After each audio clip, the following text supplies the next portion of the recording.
नमस्कार मित्रों, मैं अमरजीत स्वागत करता हूं आपके अपने यूट्यूब चैनल कवि क्लासेस में। आज का हमारा सेशन है बीएचयू बीएड, यानी कि बीएचयू बीएड्स में जो सेक्शन ए है, वहां से आपके टीचिंग एप्टीट्यूड का जो सेक्शन है, उससे हम लोग सॉल्व करेंगे। यानी आज से हम लोग अपना प्रैक्टिस सेट शुरू कर रहे हैं, प्रैक्टिस सेट 1 जो कि नए सिरे से है आपका टीचिंग एप्टीट्यूड पर। तो चलिए शुरू करते हैं बिना समय गंवाए। आज का पहला प्रश्न है आपका कि विद्यालय समाज की सच्चा प्रहरी होता है।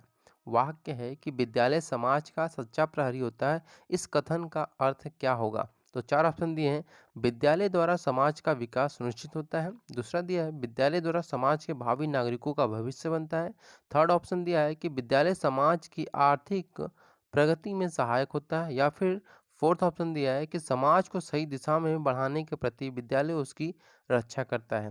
तो देखिए जो सही आंसर होगा आपका ऑप्शन नंबर बी, यानी कि विद्यालय द्वारा समाज के भावी नागरिकों का क्या होता है? भविष्य बनता है।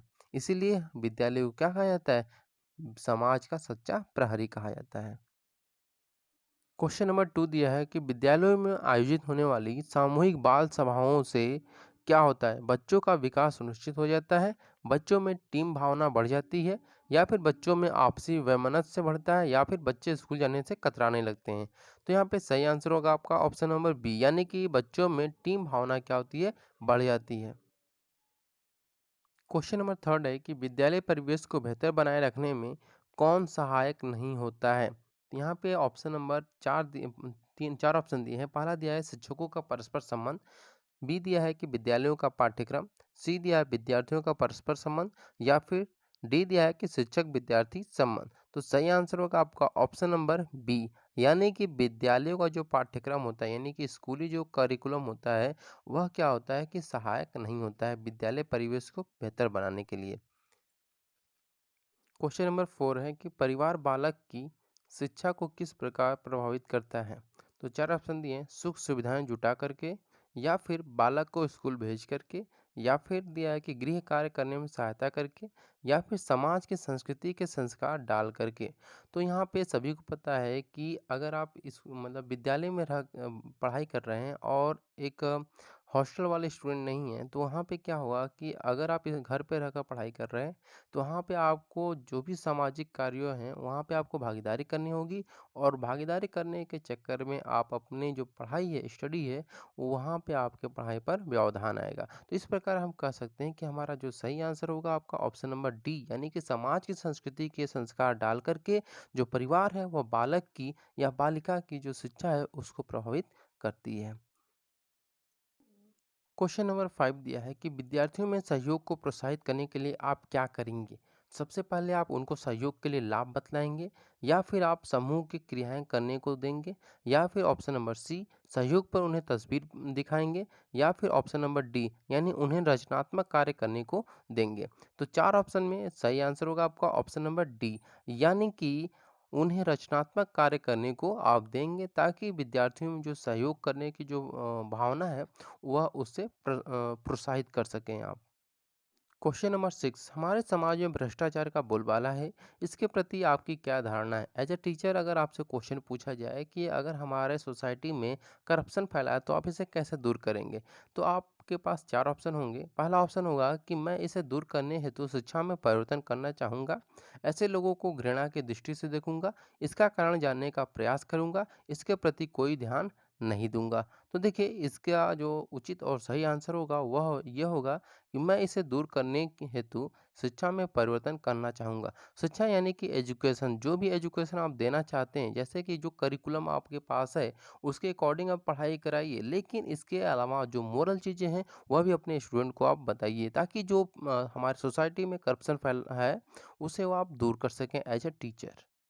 क्वेश्चन नंबर 7 है कि छात्रों में सामाजिक गुण विकसित करने हेतु ऑप्शन नंबर ए है कि छात्रों को समूहों में शिक्षण सुविधा प्रदान करेंगे, या फिर छात्रों में प्रेम भावना का विकास करेंगे, या फिर सामाजिक गुण के महत्व पर भाषण देंगे, या फिर ऑप्शन नंबर डी छात्रों के एक स्थान पर शिक्षण सुविधा प्रदान करेंगे।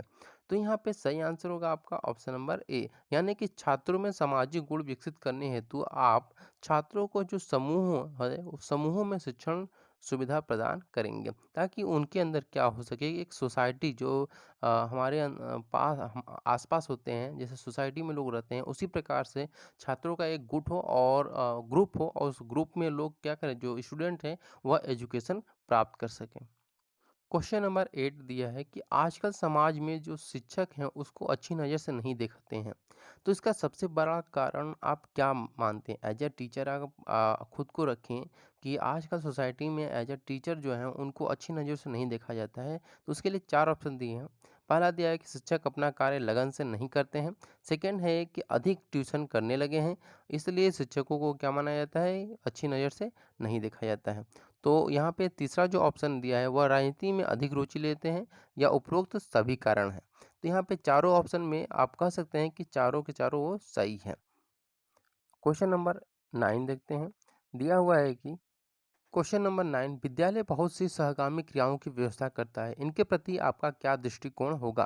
तो 4 ऑप्शन दिए हैं। पहला दिया है कि कोई विशेष प्रतिक्रिया नहीं होगी, सभी क्रियाओं में योगदान देंगे, या फिर केवल उनमें जिनमें रुचि होगी, या फिर केवल उनमें जिनमें प्राचार्य करेंगे। तो यहाँ पे चारों में उचित और सही आंसर होगा आपका ऑप्शन नंबर बी, यानी कि सभी क्रियाओं में योगदान देंगे, ताकि जो विद्यालय की जो भी अन्य चीज़ें हैं, जिससे कि आपका दृष्टिकोण हो वह सही हो सके। क्वेश्चन नंबर 10 दिया है कि छात्रों को जीवन में कैसे अनुशासित बनाया जा सकता है? तो 4 ऑप्शन दिए हैं। एज अ टीचर आप अनुशासन पर भाषण देंगे, या फिर छात्रों को विद्यालय के कार्यों में भाग लेने देंगे, या फिर अनुशासित व्यक्तियों के उदाहरण देंगे, या फिर अनुशासित छात्र को पुरस्कृत देंगे, यानी कि उनको क्या करेंगे, गिफ्ट देंगे, रिवार्ड देंगे। तो यहाँ पे क्वेश्चन नंबर 10 का ऑप्शन नंबर बी जो है वह सही है, यानी छात्रों के विद्यालय के कार्यों में भाग लेने द्वारा, यानी कि आप क्या करेंगे कि एज अ टीचर छात्रों को क्या कहेंगे कि विद्यालय के जो भी कार्य हैं उनमें उनकी भागीदारी सुनिश्चित करें, ताकि जो छात्र या छात्राएं हैं वह डिसिप्लिन में रह सकें। क्वेश्चन नंबर 11 दिया है कि छात्रों में श्रम के महत्व को कि जो विकास है वह कैसे विकसित होगा? तो 4 ऑप्शन दिए हैं। पहला है कि उनके सामने उदाहरण प्रस्तुत करेंगे आप, यानी स्वयं करके उनको दिखाएंगे। सेकेंड है कि उनके सम्मुख वास्तविक स्थिति प्रस्तुत करेंगे। ऑप्शन नंबर सी, श्रम के महत्व पर भाषण देंगे आप, या फिर स्वयं श्रम संबंधित कार्य करेंगे। तो यहाँ पे 4 ऑप्शन दिए हैं, चारों में जो सही आंसर होगा आपका वह होगा ऑप्शन नंबर ए, यानी उनके सामने उदाहरण प्रस्तुत करेंगे, यानी कि छात्रों में जो श्रम है उसके महत्व को बताने के लिए आप क्या करेंगे, उनके सामने एग्जाम्पल प्रस्तुत करेंगे कि ये व्यक्ति ने इस कार्य को किया था। तो इस प्रकार के जो एग्जाम्पल होंगे अगर आप रखेंगे, उनको मोटिवेट करेंगे, तो छात्रों में क्या होगा कि श्रम के महत्व का विकास होना लाजमी हो जाएगा। क्वेश्चन नंबर 12 है कि राष्ट्रीय एकता का विकास होगा यदि एक शिक्षक क्या होगा कि अपने ग्राम में नौकरी करेगा। ठीक है, क्या करेगा, नौकरी करेगा। सेकंड है कि अपने क्षेत्र में नौकरी करे, या फिर अपने प्रांत में नौकरी करे, या फिर अपने देश में कहीं भी नौकरी करे। तो यहाँ पे सही आंसर होगा ऑप्शन नंबर डी, यानी कि अगर एक एजुकेटेड स्टूडेंट है वह अगर नौकरी करना चाहता है, यानी तो क्या होगा कि अगर अपने देश में करेगा नौकरी, तो उससे क्या होगा कि जो राष्ट्रीय एकता का विकास होगा वह बहुत ही अच्छी तरीके से होगा। क्योंकि आजकल आप सभी लोग देख रहे हैं कि पढ़े लिखे व्यक्ति ही बाहर जा रहे हैं, यानी कि विदेशों में जा रहे हैं, फॉरेनर जा रहे हैं। इसीलिए यहाँ पे राष्ट्रीय एकता का जो विकास है वह पूर्ण रूप से नहीं हो पा रहा है। क्वेश्चन नंबर 13 दिया है कि विद्यालयों में खेलकूद का आयोजन करना चाहिए, जिससे कि शिक्षकों को अवकाश मिल सके, बच्चों को पारितोषिक प्राप्त हो सके, या फिर अभिभावक प्रसन्न रहें, और डी दिया है कि छात्रों में टीम भावना विकसित हो सके। तो 13 का सही आंसर होगा आपका ऑप्शन नंबर डी, यानी कि छात्रों में टीम भावना विकसित हो सके। क्वेश्चन नंबर 14 दिया है कि आप दहेज विरोधी हैं, अपने पुत्र की शादी करते समय आप क्या करेंगे, दहेज सामर्थ्य के अनुसार लेंगे, या फिर जो वधु पक्ष देगा वह लेंगे, या फिर अपनी मांग पर अड़े रहेंगे, या फिर दहेज का विरोध करेंगे? तो सही आंसर होगा आपका ऑप्शन नंबर डी, यानी कि अगर आप दहेज के विरोधी हैं, कि आप चाहते हैं कि आप दहेज ना लें, तो आपको भी एग्जाम्पल सेट करना होगा सोसाइटी में कि अगर आप अपने पुत्री की शादी कर रहे हैं, बेटे की शादी कर रहे हैं, तो आप भी लड़की वालों से बिना दहेज में क्या करेंगे, शादी करेंगे, और दहेज का विरोध करेंगे। क्वेश्चन नंबर 15 दिया है कि टीम में खेलते समय खिलाड़ियों में कौन सा गुण सबसे अधिक होना चाहिए? पहला है सहयोग का, दूसरा है प्रतिस्पर्धा का, हुनर का, या फिर चुस्ती का?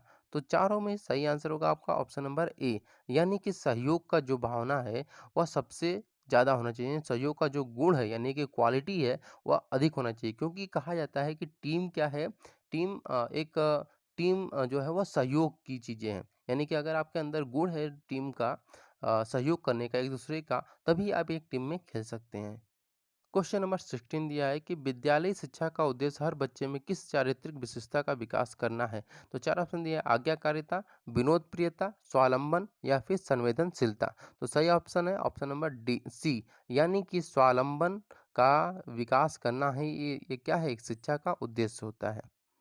क्वेश्चन नंबर 17 दिया है कि अध्यापक शिक्षा द्वारा बच्चों में उनकी योग्यता को विकसित करने में सहायक देने का उद्देश्य रखते हैं। तो चार ऑप्शन दिए हैं, वैयक्तिक रूप से तथा सामाजिक वांछनीय तरीकों से, केवल सामाजिक वांछनीय तरीकों से, जिस तरह से बच्चे चाहते हैं उन तरीकों से। तो सही आंसर होगा आपका ऑप्शन नंबर बी, यानी कि वैयक्तिक रूप से और सामाजिक वांछनीय तरीकों से। क्वेश्चन नंबर 18 दिया है कि एक विद्यार्थी आपके पास एक पारिवारिक समस्या लेकर आता है।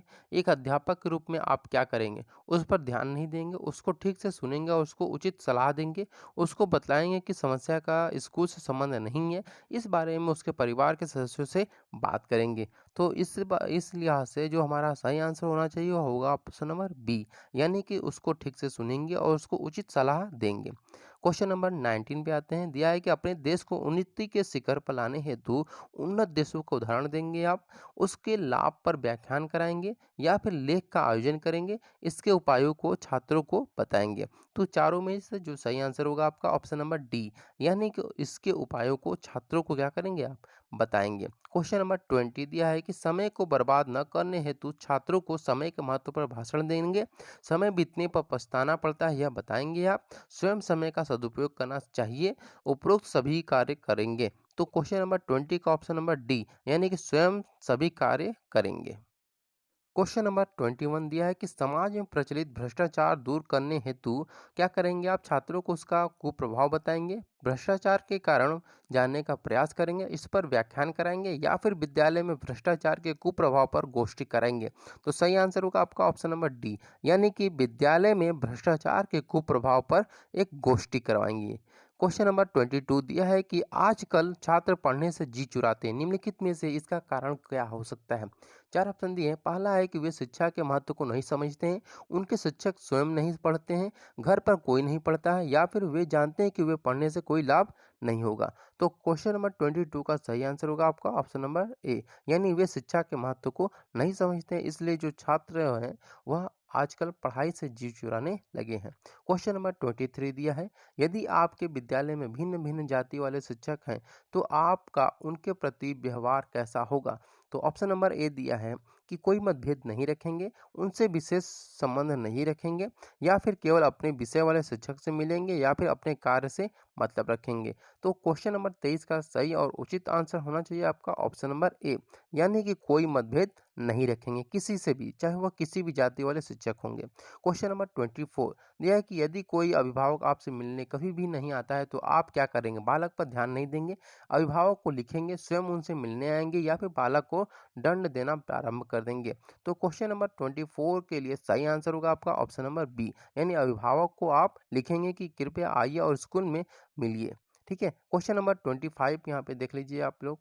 दिया है कि छात्रों के पाठ सहगामी क्रियाओं में भाग लेने का क्या परिणाम होता है।